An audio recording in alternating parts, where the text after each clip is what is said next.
आप सभी को राधे राधे। कार्तिक का महीना भगवान विष्णु को सबसे ज्यादा प्रिय महीना होता है और इस महीने में माना जाता है कि भगवान विष्णु जल में वास करते हैं और कार्तिक स्नान का बहुत ही ज्यादा महत्व हमारे धर्म शास्त्रों में बताया गया है। कार्तिक स्नान में सुबह सुबह तारों की छांव में स्नान करने के बाद तुलसी मैया के पास बैठे। अगर आपने पथवारी लगाई है तो उनके पास बैठ के कार्तिक महत्व सुना या फिर पढ़ा जाता है और उसी के साथ में सुनी जाती है कार्तिक स्नान की कुछ कथाएं। आज हम आपको इस वीडियो में आपको कार्तिक स्नान की वह सारी कथाएं एक ही वीडियो में सुनाएंगे।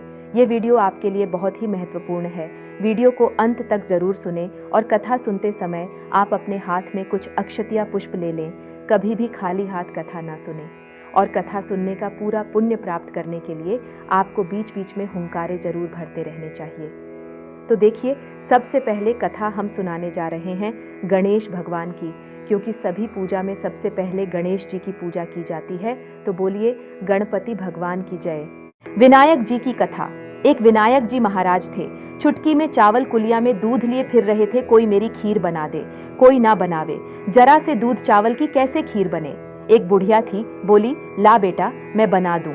बुढ़िया बाहर जाने लगी तो बोले कहाँ जा रही है बेटा, बर्तन मांग के लाऊं।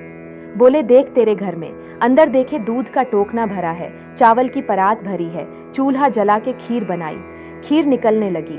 बहू ने कटोरा भर के किवाड़ के पीछे विनायक बाबा का छींटा लगा के खा लिया। जब सारी खीर बन गई, बुढ़िया बोली आ बेटा जीम ले, मैंने तो खाली कब खाई जब तेरी बहू ने खाई। बुढ़िया बोली बहू तैने खीर झूठी कर ली। हाँ माँ जी, खीर निकल रही थी, मैंने कटोरा भर के विनायक का छींटा लगा के खा लिया। विनायक जी से बुढ़िया बोली अब क्या करूं। गणेश जी बोले खीर बांट दो। बुढ़िया खीर बांटने लगी तो दुनिया निर्चा चर्चा करने लगी कि कल तो बुढ़िया भूखी मरती थी और आज खीर बांट रही है। झोपड़ी को लात मारी महल बन गया, खूब धन हो गया। जैसे विनायक जी बाबा बुढ़िया ने टूटा वैसा सब न टूटे, कहते सुनते हुंकारा भरते का।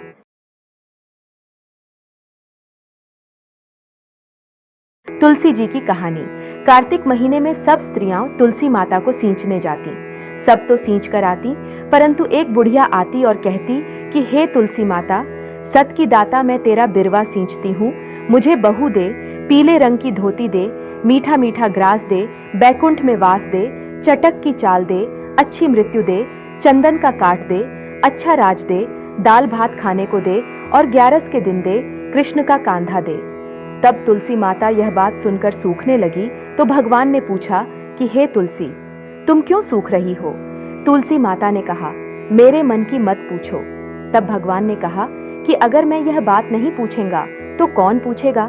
तब तुलसी माता ने कहा कि एक बुढ़िया रोज आती है और यही बात कह जाती है, परंतु मैं सब बात तो पूरी कर दूंगी, लेकिन कृष्ण का कंधा कहां से दूंगी। तो कृष्ण भगवान बोले कि जब उसकी मृत्यु होगी तो मैं उसे अपने आप कंधा दे आऊंगा, तू बुढ़िया माई से कह दियो। बाद में बुढ़िया माई की मृत्यु हो गई। सारे गांव वाले इकट्ठे हो गए और बुढ़िया को ले जाने लगे तो वह इतनी भारी हो गई कि किसी से भी नहीं उठी। तब सबने कहा यह तो इतनी पूजा पाठ करती थी, पाप नष्ट होने की माला फेरती थी, फिर भी भारी हो गई। बूढ़े ब्राह्मण के भेष में भगवान आए और सबसे पूछा कि यह कैसी भीड़ है।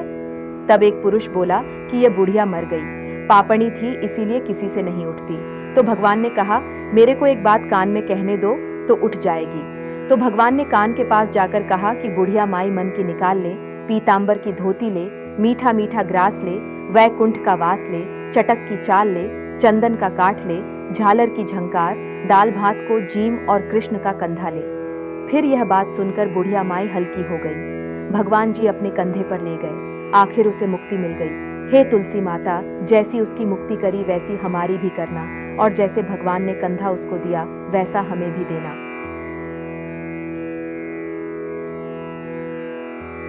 पीपल की पथवारी की कहानी। एक गुजरी थी, उसने अपनी बहू से कहा कि तू दूध दही बेच आ। तो वह दूध दही बेचने गई। कार्तिक का महीना था, वहां पर सब औरतें पीपल सींचने आती थीं, तो वह भी बैठ गई और औरतों से पूछने लगी कि तुम क्या कर रही हो। औरतें बोली कि हम तो पीपल की पथवारी सींच रही हैं। उसने पूछा इससे क्या होता है। औरतों ने जवाब दिया कि इसके करने से अन्न धन मिलता है, वर्षों का बिछड़ा हुआ पति मिलता है।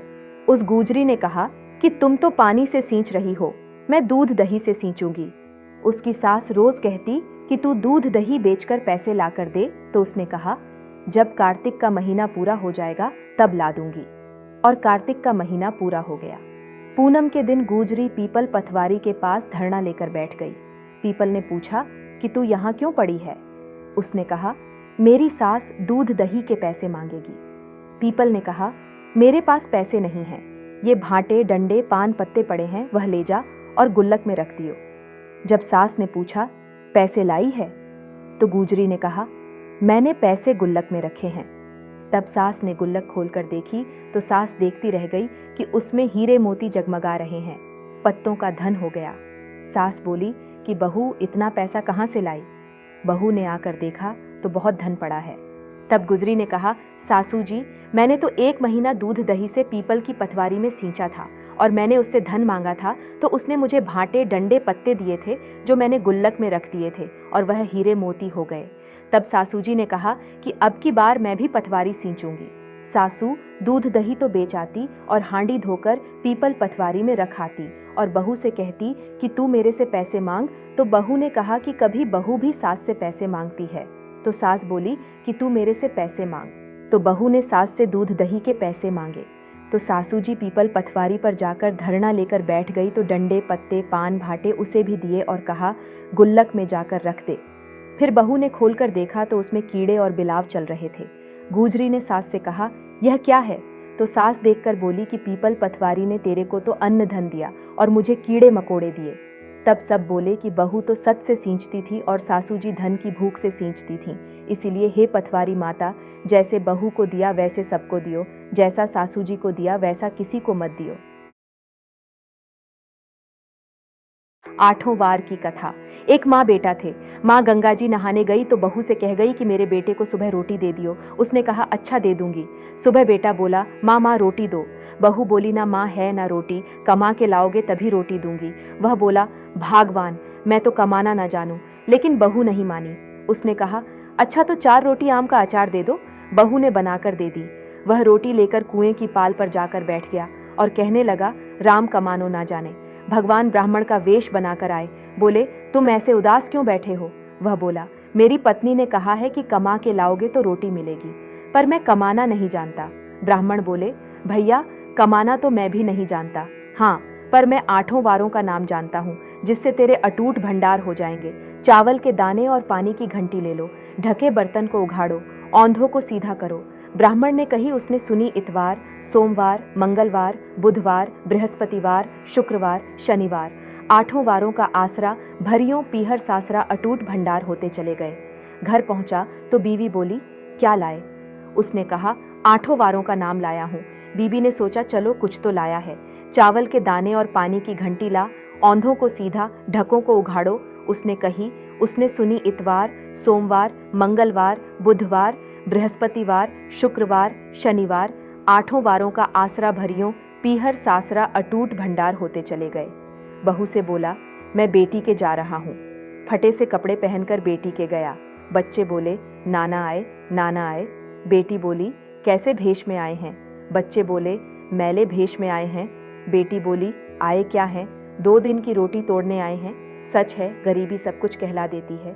बेटी से कहा बेटी 8 वारों की मेरी कहानी सुन ले। उसने कहा पिताजी मेरा मुंह झूठा है। उसके पिता भूखे ही सो गए। अगले दिन बेटी को तरस आया तो पिता से बोली पिताजी पिताजी अपनी कहानी सुनाओ।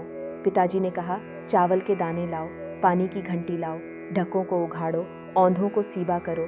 पिता ने कही बेटी ने सुनी। इतवार, सोमवार, मंगलवार, बुधवार, बृहस्पतिवार, शुक्रवार, शनिवार 8 वारों का आसरा भरियों पीहर सासरा अटूट भंडार होते चले गए।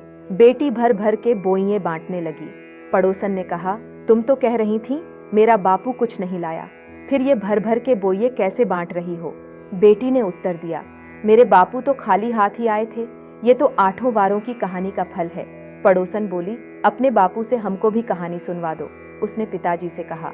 वह बोला आज तो मेरा मुंह झूठा है, कल सुना दूंगा। अगले दिन उसके बाप ने पड़ोसन को 8 वारों की कहानी सुनाई तो उसके भी खूब अटूट भंडार हो गए।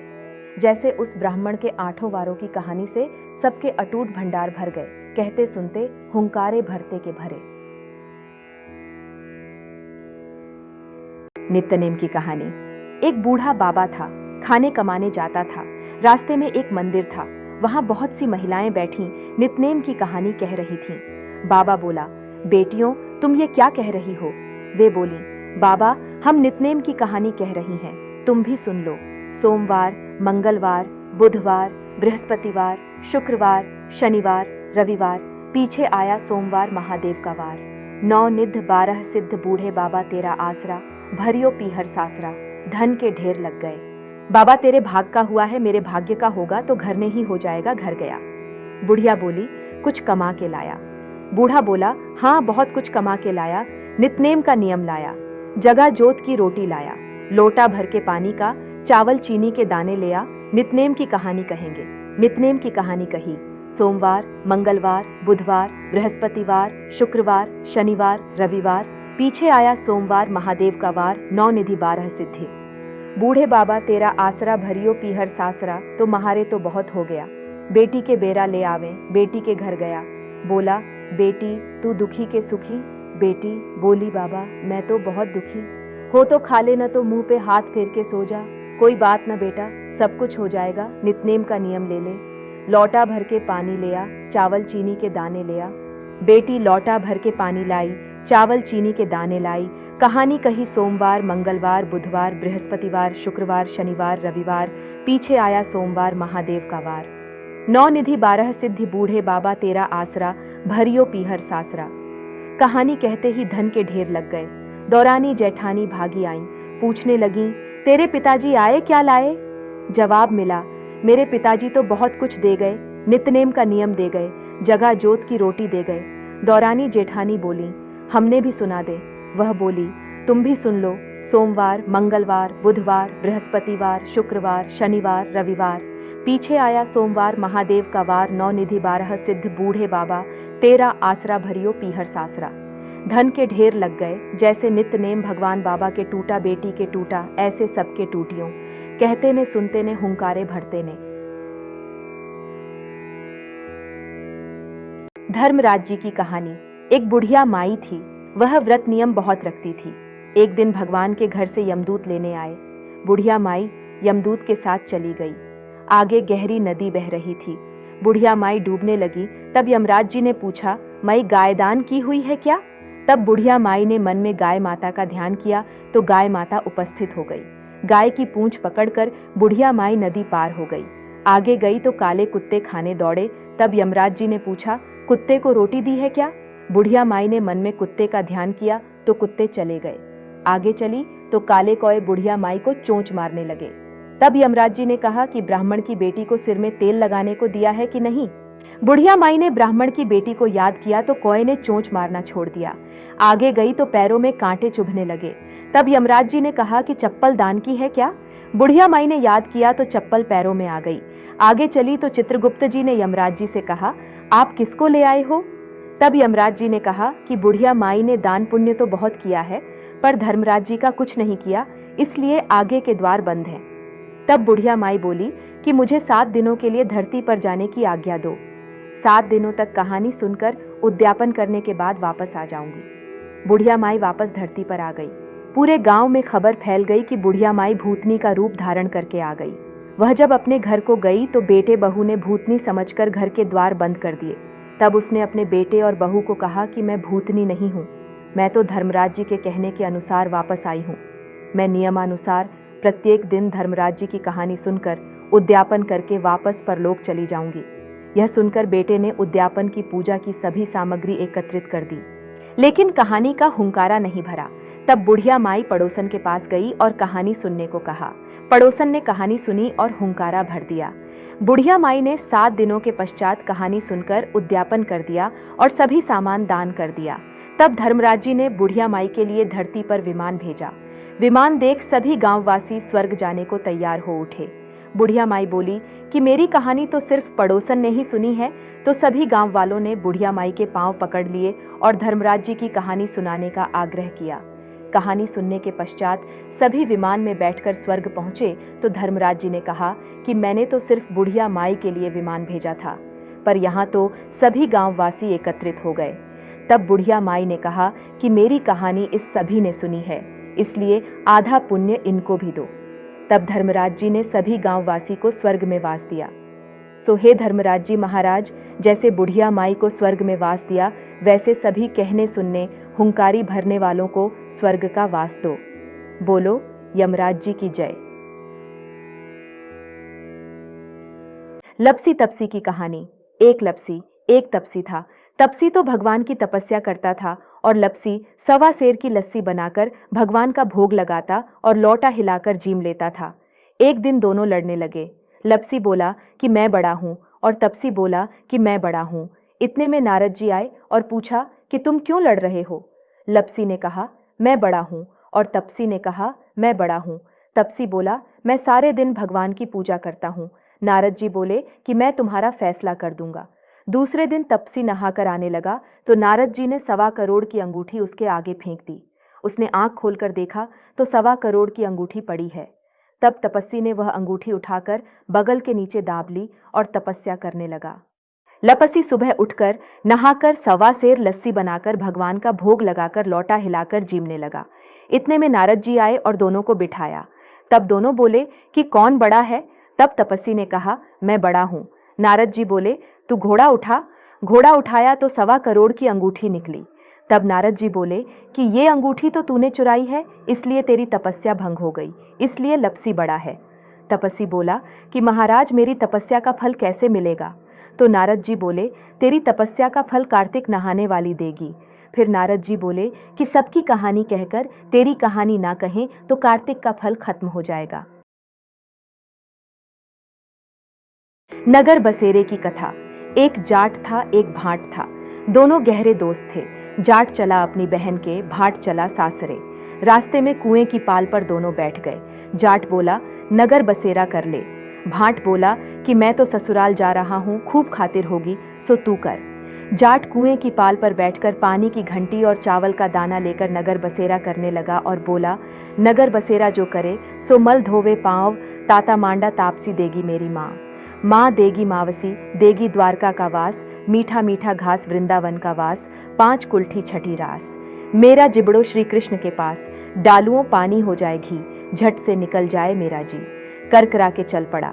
जाट की बहन ने बूढ़ा चावल जिमाकर खूब बातचीत की। भाट पहुंचा तो ससुराल में आग लगी पाई।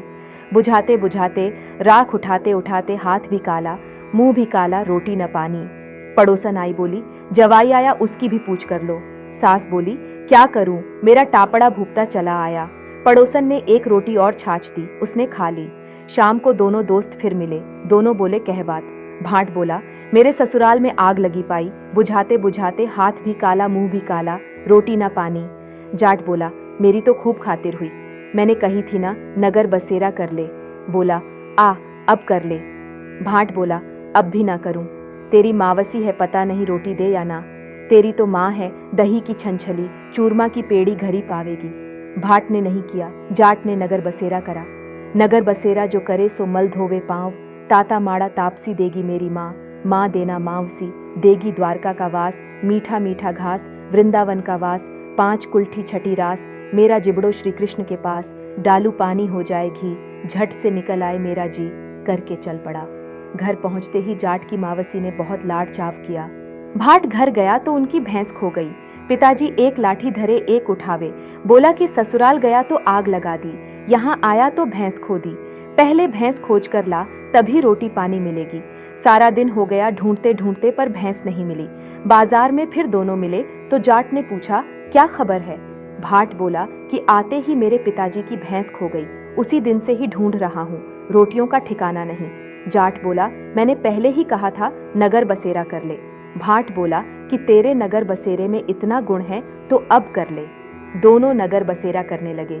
नगर बसेरा जो करे सो मल धोवे पांव, ताता मांडा तापसी देगी मेरी माए। माँ देना मावसी, द्वारका का नाथ, मीठा मीठा घास वृंदावन का वास, 5 कुल्ठी छठी रास। मेरा जिबड़ा श्री कृष्ण के पास, डालूं पानी हो जाए घी, झट से निकल जाए मेरा जी। उन्होंने नगर बसेरा किया तो आगे चला तो रास्ते में भैंस मिल गई, लेकर घर गया। माँ बोली, लड़के को आते ही निकाल दिया, सारा दिन हो गया भूखा मरता, उसको खूब अच्छी तरह जिमाया। उन्होंने सारी नगरी में ढिंढोरा पिटवा दिया कि सब कोई कार्तिक में और पीहर सासरे में आते जाते नगर बसेरा करे।